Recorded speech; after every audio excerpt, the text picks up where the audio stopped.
Buenas, esto es BIM Praxis, el podcast donde el BIM se encuentra con la inteligencia artificial. Exploramos la ciencia, la tecnología y el futuro desde el enfoque de la arquitectura, ingeniería y construcción. ¡Empezamos!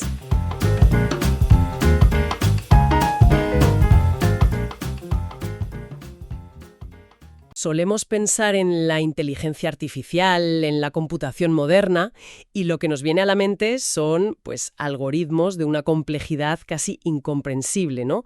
Software que parece hacer magia. Totalmente. Pero a menudo olvidamos que toda esa inteligencia abstracta, toda esa nube digital, se sostiene sobre algo muy físico, muy tangible. El microchip. Exacto, el microchip. Y si pudiéramos hacer zoom en uno de esos chips, lo que veríamos sería algo así como una metrópolis a escala nanométrica. Una ciudad con miles de millones de ciudadanos diminutos, los transistores. Eso es. Y esa metrópolis tiene una ley urbanística, digamos, implacable, la ley de Moore. Para que la tecnología avance, para que nuestros móviles sean más potentes, esos ciudadanos tienen que ser cada vez más pequeños. Y vivir más apretados. Y durante más de 50 años lo conseguimos.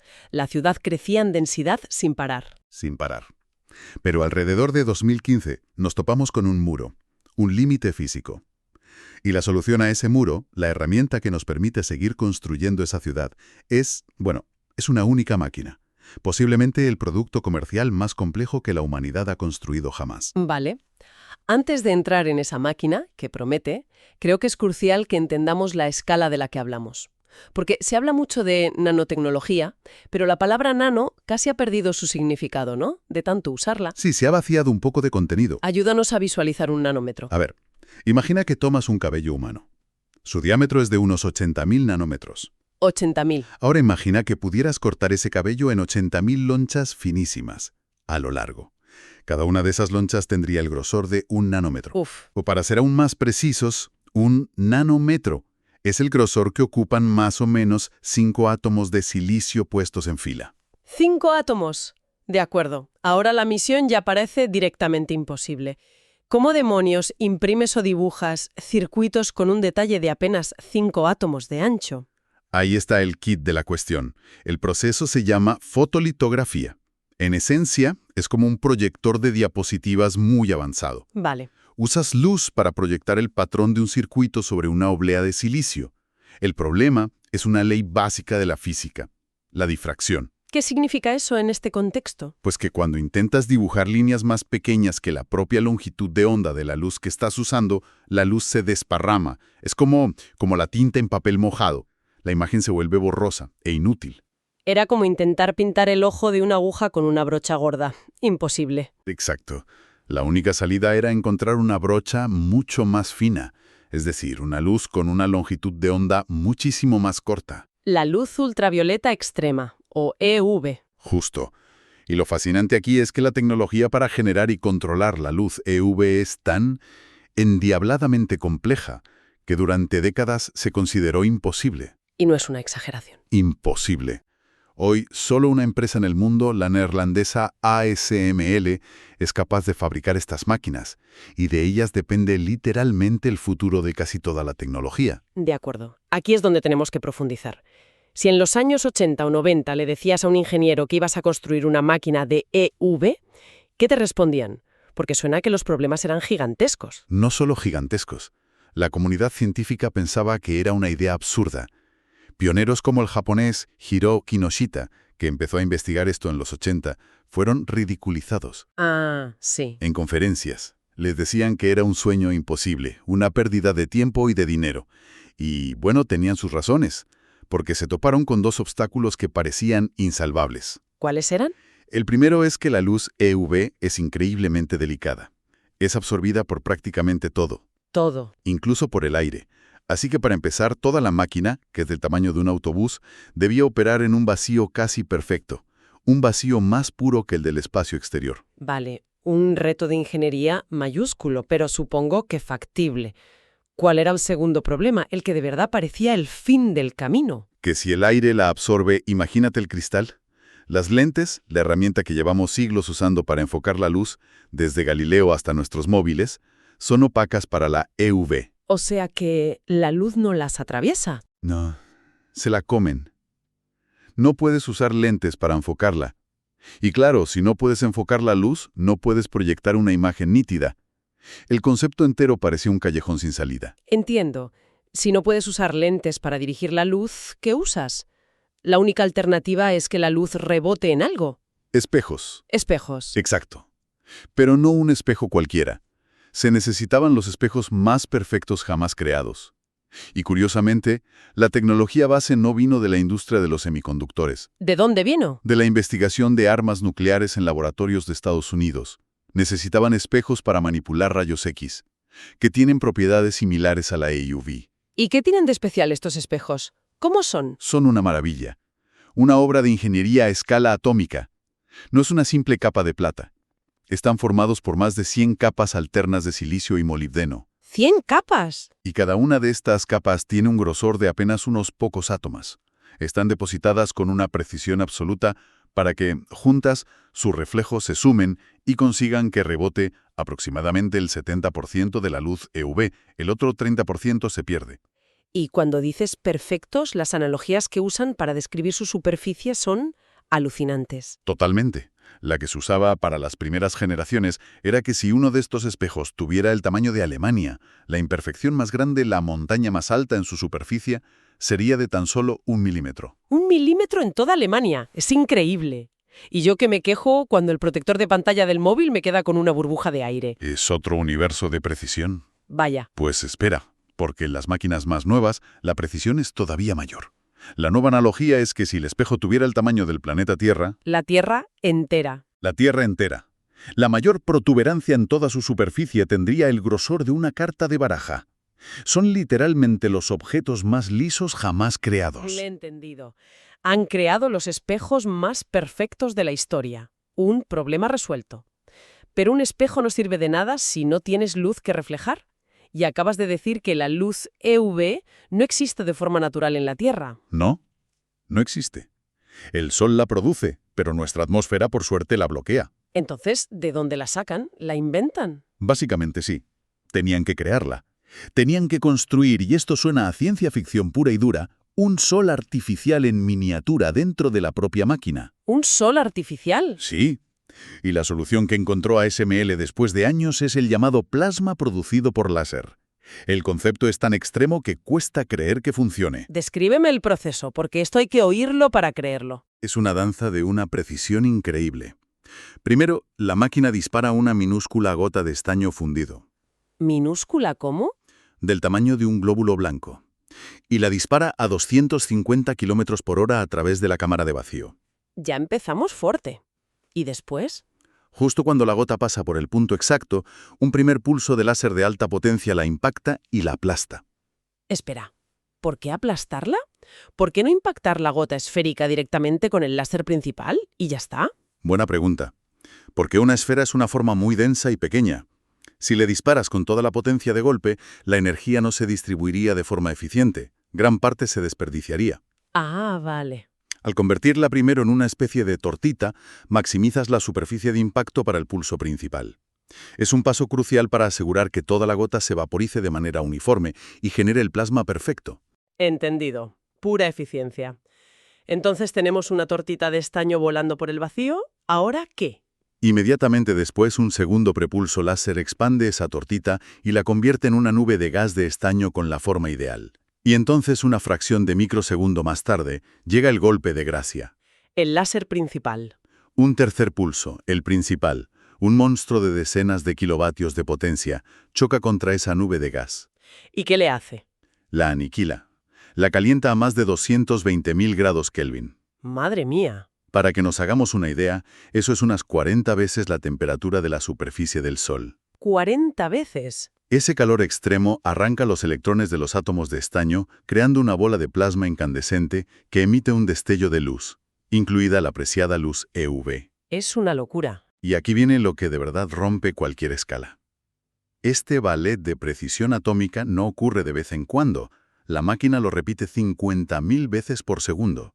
Espera, para un momento. Has dicho 50.000 veces por segundo. 50.000. No por minuto ni por hora. por segundo. Por segundo, 50.000 veces. Eso significa que en el tiempo que has tardado en decir esa frase, esa máquina ha creado 250.000 de soles artificiales. Exacto. Mientras tú y yo tenemos esta conversación, una sola de estas máquinas ha generado cientos de millones de estas explosiones. Es una escala que no entra en la cabeza. 50.000 pequeñas explosiones solares cada segundo, y no puede fallar ni un solo disparo. La gota, los 3 láseres, todo sincronizado a nivel de nanosegundos. Cero margen de error. Increíble. Los propios ingenieros de ASML describen cada explosión como una mini supernova. Y no es una forma de hablar. Para entender la onda de choque que generaba cada bolita, tuvieron que usar la misma fórmula matemática que se usa para las supernovas. Pero eso me genera una pregunta obvia. Si tienes 50.000 explosiones de estaño por segundo, la cámara se tiene que llenar de residuos. Es como hacer una barbacoa dentro de un quirófano. ¿Cómo mantienes esos espejos perfectos y limpios? Ese fue el problema que casi hunde todo el proyecto. Durante años fue el gran quebradero de cabeza. Un espejo de estos cuesta cientos de miles de euros, y una sola partícula de estaño puede arruinarlo. ¿Y cómo lo solucionaron? Pues de nuevo, una locura de ingeniería con varias capas. A ver, sorpréndeme. Lo primero fue inyectar gas hidrógeno a altísima velocidad, creando un flujo que atraviesa la cámara como un huracán de categoría 5. ¿Un huracán? Sí, este flujo de gas acula como un escudo. Frena y enfría los restos de estaño antes de que puedan llegar al espejo. Una cortina de gas protectora. Ingenioso. Pero no era suficiente. Algunas partículas se colaban, así que añadieron una segunda capa de protección, esta vez química. El hidrógeno reacciona con cualquier partícula de estaño que se pegue al espejo y forma un gas. ¿Un gas que puedes extraer? Exacto, un gas llamado estanano. Lo succionas con las bombas de vacío y listo. Vale, una solución física y otra química. Parece un buen plan. Lo era, pero seguía sin ser perfecto. Los espejos se seguían degradando lentamente, y el descubrimiento final, el que lo hizo todo viable, fue casi un accidente. ¿Así? Un ingeniero se dio cuenta de que los espejos parecían estar más limpios cada vez que abrían la máquina para mantenimiento. ¿Por qué? Porque al abrirla, entraba aire. El aire los limpiaba. Concretamente, el oxígeno del aire. Descubrieron que si inyectaban una cantidad infinitesimal y controlada de oxígeno en el sistema, ese oxígeno reaccionaba con el estaño y lo eliminaba del espejo de forma continua. Un sistema de autolimpieza a nivel atómico. Exacto. Y eso permitía que los espejos funcionaran sin degradarse durante un año entero. Ese fue el avance que lo cambió todo. Es increíble. Una cadena de problemas de ciencia ficción, cada uno con una solución aún más increíble. Pongamos en perspectiva la máquina completa, el resultado final de todo esto. La máquina actual, el modelo más avanzado, cuesta más de 350 millones de euros. ¿350 millones? Pesa 180 toneladas, como un Airbus A320. Para enviarla a un cliente como Intel o Samsung, se necesitan 250 contenedores que viajan en 7 aviones Boeing 747. 7 Boeings. Y se ensambla en destino durante meses, en salas 1000 veces más limpias que un quirófano, donde una mota de polvo es un enemigo mortal. ¿Y una vez está funcionando? ¿Qué ocurre dentro? Pues dentro, para mover las obleas de silicio a la velocidad necesaria, hay componentes que se mueven con aceleraciones de más de 20 Gs. ¿20 Gs? Eso es 5 veces la aceleración que experimenta un piloto de Fórmula 1 en una curva. Y todo en un vacío perfecto. Todo este despliegue de tecnología, el sol artificial, los espejos perfectos, el huracán de hidrógeno, todo tiene un único objetivo final, la precisión. Porque al fabricar un chip, se imprimen docenas de capas de circuitos una encima de otra y deben estar perfectamente alineadas. ¿De qué nivel de precisión hablamos? La precisión que consigue esta máquina es de 1 nanómetro. Un nanómetro. Volvemos al inicio. Me has dicho que esos son 5 átomos de silicio.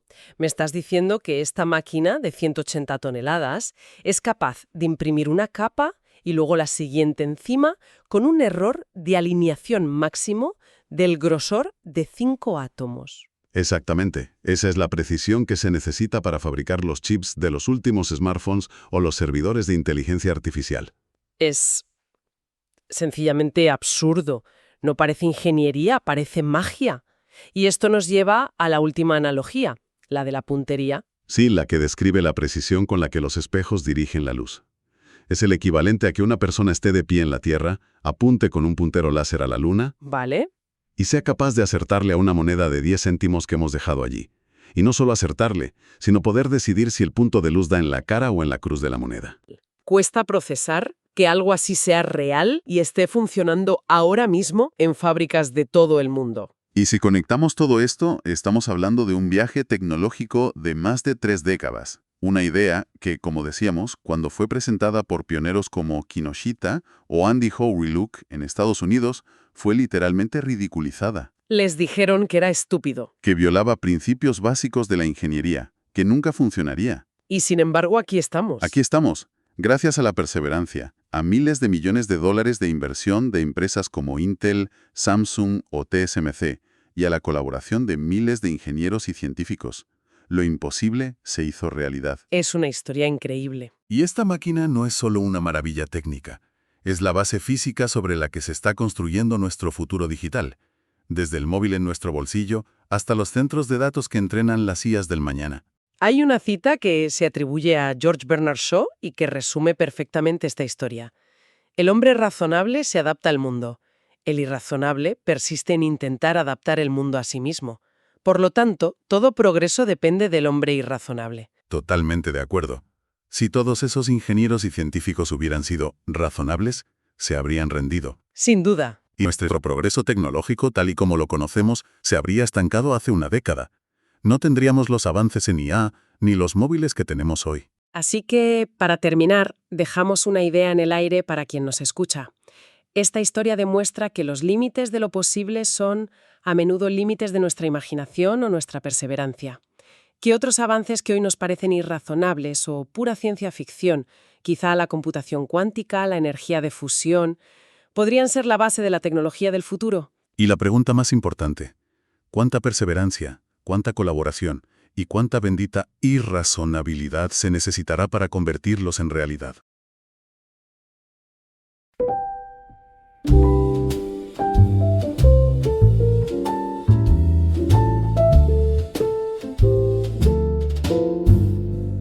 Y hasta aquí el episodio de hoy. Muchas gracias por tu atención.